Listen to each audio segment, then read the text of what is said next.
Nevadans are dishing up more cash for groceries than almost every other state in the country.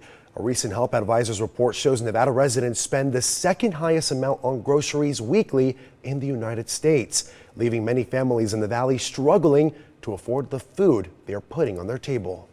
Very challenging. I've seen them like triple, definitely triple the prices like overnight. As Las Vegas resident Tara Cruz exited the grocery store with food for her family of 4, she tells me how buying groceries is becoming an unbearable financial strain. How hard is it to keep up with those prices? Very hard. I hear other customers say that like they go to several different stores because the prices are higher of some things in certain stores and then lower in others. So Tara's story is all too familiar for many families in Nevada. Nevada is the second most expensive state for groceries nationwide, with residents spending an average of $294.76 weekly. That's according to data from a U.S. Census household pulse survey released late last year.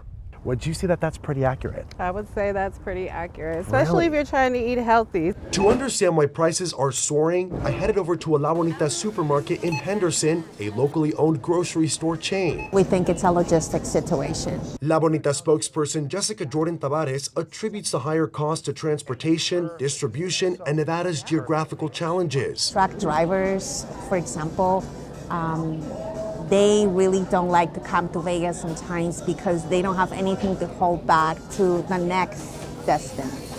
So because of that, sometimes, costs go up. Jessica and I are actually going to do some shopping of our own and see how much we pay at checkout. So let's throw some of these in there.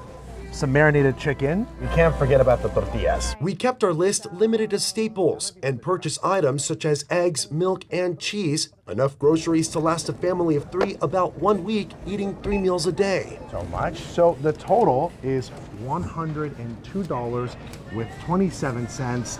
Not too bad for everything we got. Not too bad. Jessica says her market works with local vendors buying larger quantities of key items. A dozen of eggs. Yeah.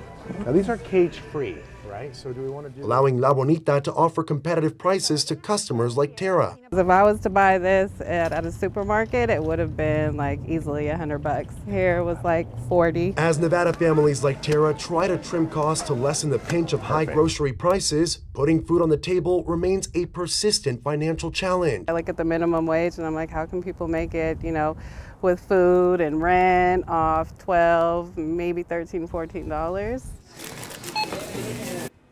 I definitely feel that pinch for sure. It's getting more and more expensive each time I go to the grocery store. Well, Tavares says to save some extra cash, you can visit their supermarket on Wednesdays and Thursdays for their Flash Day sales, offering great deals on protein and produce.